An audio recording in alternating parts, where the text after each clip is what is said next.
Hey guys, hope you are doing well. Welcome to Agri Silby. Today we will discuss about plant breeding. So be attentive, be an optimist. Let's start. Cell division होता क्या है पहले जानते हैं। देखिए, cell division सभी को पता है कि प्री एग्जिस्टिंग सेल से एक नया सेल जन्म लेता है, उसी को बोलते हैं सेल डिवीजन। ये दो तरह के होता है, माइटोसिस, मेयोसिस। माइटोसिस को आप बोल सकते हैं वेजिटेटिवली सेल डिवीजन, इसे बोलते हैं इक्वेशनल डिवीजन। मेयोसिस को बोलते हैं रिडक्शनल डिवीजन, और ये जनरली गैमेट फॉर्मेशन के लिए होता है। रिप्रोडक्टिव सेल में ये ज़्यादातर पाया जाता है। ओके, तो फिर क्या होता है मैं बेसिक से समझा देता हूँ। पहले माइटोसिस की बात करते हैं। देखिए, हमारा प्लांट बॉडी 2n होता है डिप्लॉयड, और क्या होता है इक्वेशनल डिवीजन होता है, मतलब दो सेल प्रोड्यूस होता है 2n। तो फिर टर्मिनोलॉजी क्या है, ये जो दोनों सेल प्रोड्यूस होता है उसको हम बोलते हैं डॉटर सेल, और ये जो प्री एग्जिस्टिंग सेल्स है उसे हम बोलते हैं मैटरनल सेल, मदर सेल ऐसे बोलते हैं। ओके, और पेरेंट सेल आप ऐसे बोल सकते हैं। और मेयोसिस में क्या होता है, ये डिप्लॉयड सेल है प्लांट का। पहले रिडक्शनल डिवीजन होता है, मतलब n एंड n होता है। देखिए, ये डिप्लॉयड है, ये दोनों हैप्लॉयड हो जाएगा। उसके बाद इक्वेशनल डिवीजन होता है, तो यहाँ पे n एंड n और यहाँ पे भी n एंड n, तो फिर 4 न्यू सेल प्रोड्यूस होगा एक कंप्लीट मेयोसिस होने के बाद, मतलब मेयोसिस 1 होने के बाद, मेयोसिस 2 होने के बाद। तो इसके बारे में डिटेल में जानते हैं। पहले इसके डिफरेंस जान लेते हैं क्या होता है एक्चुअली। ये डिफरेंस है दोनों के बीच, mitosis and meiosis cell division के बीच। देखिए, ये ऑल ऑर्गेनिज्म में पाया जाता है, ये सिर्फ और सिर्फ रिप्रोडक्टिव सेल में पाया जाता है। जेनेटिकली आइडेंटिकल प्रोड्यूस होता है, एंड ये डिफरेंट बिकॉज डिप्लॉयड से हैप्लॉयड होता है। यहाँ पे क्रॉसिंग ओवर यहाँ पे नहीं मिलेगा। देखिए, क्रॉसिंग ओवर होने के लिए आपको हैप्लॉयड क्रोमोसोम चाहिए। हैप्लॉयड क्रोमोसोम में क्रॉसिंग ओवर होगा, होमोलोगस क्रोमोसोम पाया जाता है, इसलिए ये स्टेज जरूरी है।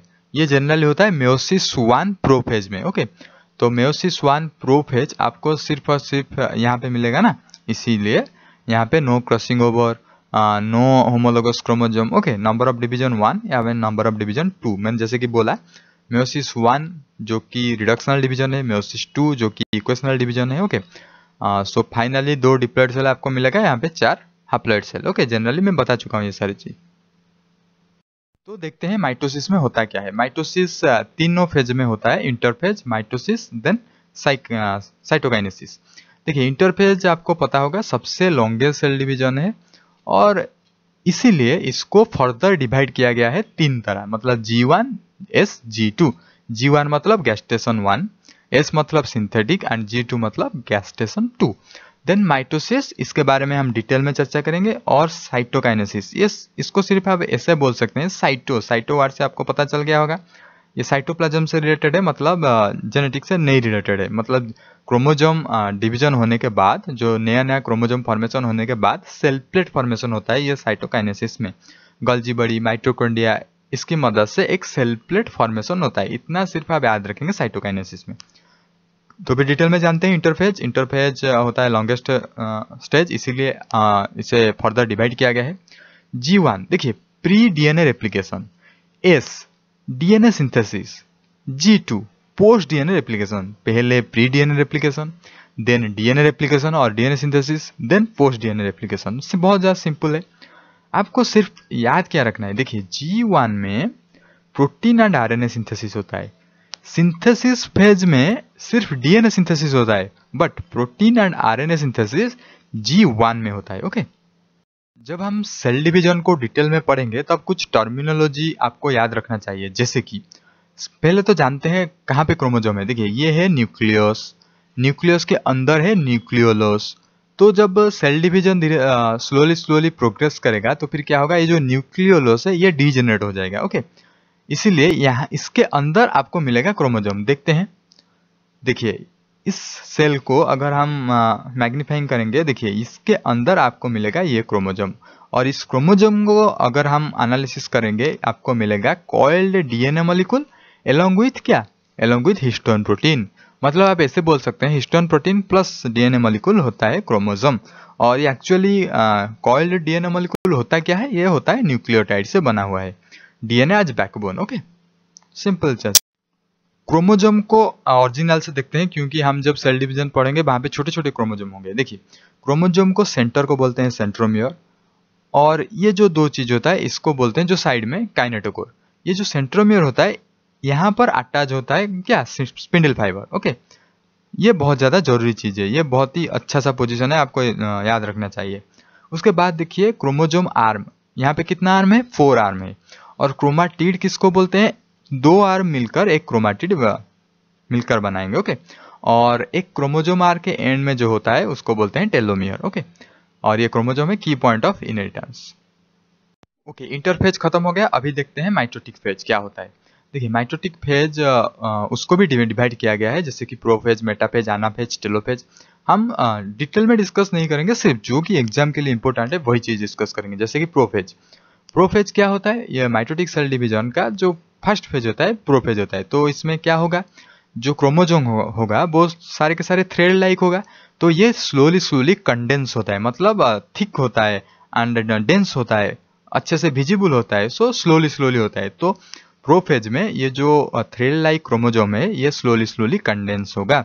ओके, और देन होता है मेटाफेज। मेटाफेज बहुत ही ज़्यादा इंपॉर्टेंट है अगर आप क्रोमोजोम की स्टडी कर रहे हैं, क्योंकि मेटाफेज में आपको properly condensed form of chromosome आपको मिलेगा, और ये सारे के साथ इक्वेटोरियल प्लेन में अरेंज हो जाएगा। देखिए ये इक्वेटोरियल प्लेन क्या होता है, ये ग्लोब है और इसके बीचों बीच इक्वेटोरियल एक्सिस गया है, तो इसे आप सेल मानिए, और ये जो प्लेन है ये इक्वेटोरियल प्लेट है, और ये इक्वेटोरियल प्लेट में सारे के सारे क्रोमोजोम आकर ऐसे अरेंज हो जाएंगे। तो ऐसे अरेंज होंगे तो क्या होगा, तो हमको क्रोमोजोम काउंट करने के लिए आसान होगा, क्रोमोजोम को स्टडी करने के लिए आसान होगा। जो लोग प्लांट ब्रीडिंग की स्टडी कर रहे हैं तो उनके लिए मेटाफेज बहुत ज़्यादा ज़रूरत है। ओके, देखिए क्या क्या लिखा है, डिसअपेरेंस ऑफ न्यूक्लियस, यहाँ पे कम्प्लीटली डिजॉल्व हो जाता है न्यूक्लियस, स्लोली स्टार्ट होता है प्रोफेज में, और जब तक मेटाफेज आ जाता है कम्प्लीटली डिजॉल्व हो जाता है। Appearance of spindle fibre, spindle fibre दोनों पोल में शुरू होता है, ऐसे बढ़ता है और क्रोमोजोम का सेंट्रोमियर से अटैच हो जाता है। Okay, chromosome arrange in equatorial plane, shortest and thickest state of chromosome, इसीलिए हम काउंट करते हैं। Chromosome clearly visible at metaphase. Then आता है एनाफेज। एनाफेज आप ऐसे बोल सकते हैं स्प्लिटिंग फेज, स्प्लिटिंग फेज होता है anaphase. Okay, chromatid separate at centrosome and move towards opposite side, smallest form of mitosis. Okay, then आता है टेलोफेज। टेलोफेज क्या होता है, एंड होता है, टेलो मीन्स एंड, तो न्यूक्लियोलस रीअपियर हो जाता है, और जो क्रोमोजोम कंडेंस्ड फॉर्म में होता है वो डीकंडेंस्ड हो जाता है, मतलब पहले के स्टेट में आ जाता है, मतलब थ्रेड लाइक स्ट्रक्चर हो जाता है। आप ऐसे बोल सकते हैं telophase is opposite of prophase.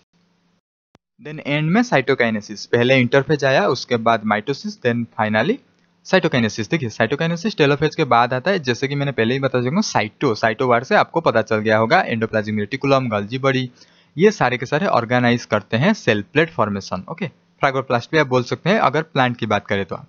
Then आता है मेयोसिस। ओके, मेयोसिस बहुत ही ज्यादा इंपॉर्टेंट है क्योंकि ये गैमेट सेल में होता है। जो मैं पहले बता चुका हूँ यहाँ पे वही सारे चीज लिखा गया है, मैं दोबारा रिपीट नहीं करूंगा, आप पढ़ लीजिए। मेयोसिस सेल डिवीजन 2 स्टेज में होता है, मतलब मेयोसिस 1 एंड देन मेयोसिस 2। तो मेयोसिस 1 में हम सिर्फ पढ़ेंगे प्रोफेज, क्योंकि वही एग्जाम में आता है। मेयोसिस 2 हम डिस्कस नहीं करेंगे क्योंकि मेयोसिस 2 आज सेम आज माइटोसिस। ओके, जानते हैं मेयोसिस क्या होता है। मेयोसिटिक डिवीजन गैमेट और स्पोर फॉर्मेशन के लिए होता है। फर्स्ट मेयोटिक डिवीजन जिसको हम रिडक्शनल डिवीजन बोलते हैं, और इसका डिफरेंट फेज है, जैसे कि फर्स्ट प्रोफेज, मतलब first prophase, then first metaphase, then first anaphase, first telophase, then आज लाइक आज mitosis, first second prophase, second metaphase. Okay, इसी तरह। तो जानते हैं फर्स्ट प्रोफेज क्या होता है, this stage is longest. Okay, and divided into 5 सब स्टेज। मतलब देखिए पहले तो मेयोसिस 2 तरह के डिवाइड होता है, मेयोसिस 1, मेयोसिस 2। ओके, उसके बाद मेयोसिस 1 में डिवाइड होता है स्टेज, प्रोफेज 1, मेटाफेज 1, और इस प्रोफेज 1 के अंदर 5 सब फेज है, मतलब ये बहुत ज्यादा कॉम्प्लिकेटेड है। जानते हैं क्या क्या, लेप्टोटीन, जाइगोटीन। ओके, पहले हम डिस्कस लेप्टोटीन में क्या होता है। क्रोमोजोम कंडेंस्ड होना शुरू होता है, मैंने पहले बता चुका हूँ, प्रोफेज में क्रोमोजोम स्लोली कंडेंस्ड होता है और विजिबल होता है, fine threads. Okay, RNA synthesis होता है। जाइगोटीन नाम से पता चल गया, जाइगोट मतलब आप ऐसे रिलेट कर सकते हैं, सिनाप्सिस फॉर्मेशन होता है, pairing between homologous chromosome, homologous chromosome के बिटवीन पेयरिंग होता है, तो सिनाप्सिस फॉर्मेशन होता है। सिनाप्सिस आप जस्ट ऐसे बोल सकते हैं, क्रसिंग, ऐसे आप बोल सकते हैं। देन पाचिटिन, जाइगोटिन के बाद पाचिटिन आता है। पाचिटिन स्टेज बहुत ही ज़्यादा इंपॉर्टेंट है। देखिए पाचिटिन में बाईवैलेंट क्रोमोसोम आपको मिलेगा। ऐसे एग्जाम में आता है बाईवैलेंट क्रोमोसोम आपको कौन सा स्टेट में मिलेगा, कौन सा स्टेज में, टेट्राड कौन सा स्टेज में। टेट्राड मतलब देखिए एक क्रोमोसोम का कितना आर्म होता है, 4 आर्म होता है, इसलिए इसको टेट्राड भी बोलते हैं। Okay, then crossing over pachytene stage में होता है। देखिए सिनेप्सिस फॉर्मेशन होता है जाइगोटिन में, पाचिटिन स्टेज में क्रॉसिंग ओवर होता है, डिप्लोइडिन स्टेज में चाइजमाटा होता है। ओके, जो जो एग्जाम में आता है मैं बता चुका हूँ।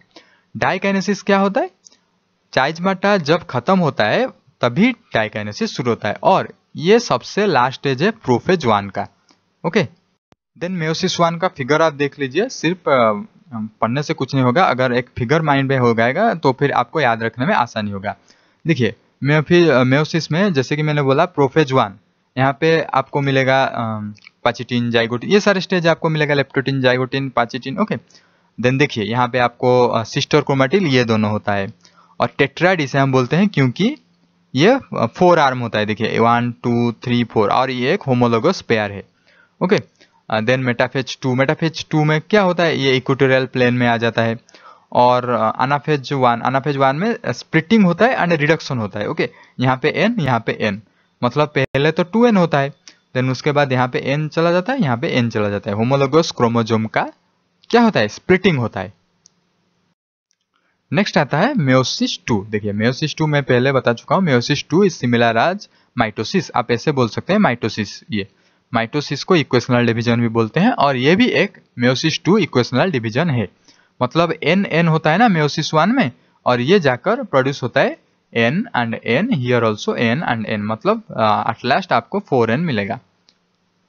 हम एग्रीकल्चर पॉइंट ऑफ व्यू से सेल डिवीजन पढ़ रहे हैं, इसीलिए हमें क्रोमोसोम का स्ट्रक्चर एंड फंक्शन और कुछ इंपॉर्टेंट एग्रीकल्चर स्पेसिस को भी याद रखना पड़ेगा। जैसे कि पहले हम जानते हैं कुछ इंपॉर्टेंट फैक्ट्स, जैसे कि क्रोमोसोम पहले डिस्क्राइब किए थे स्ट्रासबर्गर, आप इसको बर्गर के नाम से याद रख सकते हैं।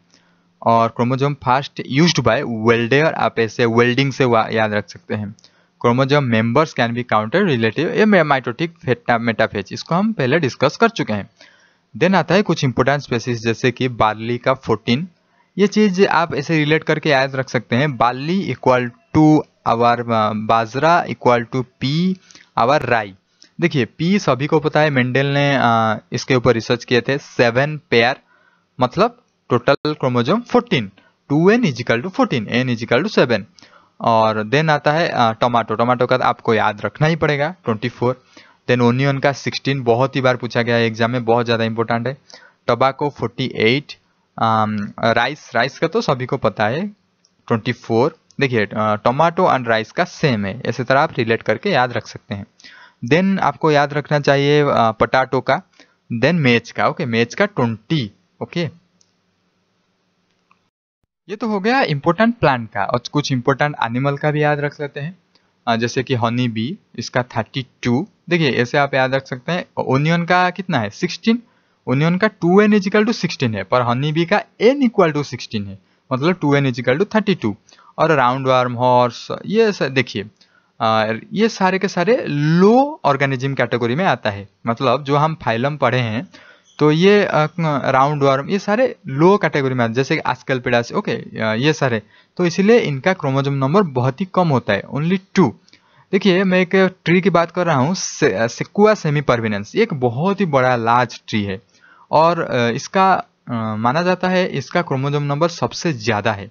ओके, तो इसीलिए जितना हायर ऑर्डर क्लासिफिकेशन आएगा उतना ज़्यादा क्रोमोसोम आपको मिलेगा, उतना ज़्यादा कॉम्प्लेक्सिटी आपको मिलेगा। देन फ्रूट फ्लाई, देखिए ये भी एक जस्ट इंसेक्ट है, तो एंटोमोलॉजी में इसको मतलब ये आर्थ्रोपोड में आता है, तो इसीलिए इसका देखिए ओनली 8, मतलब 2n equal to 8, only 4 chromosome pair. Drosophila melanogaster जिसको साइंटिफिकली बोलते हैं, और ये बहुत ज़्यादा यूज होता है प्लांट ब्रीडिंग में, बहुत सारे लॉ ऑफ इनहेरिटेंस इसके बेस में लिया गया है। देन मैन का तो आपको पता ही होगा 46, मतलब 2n इक्वल टू 46।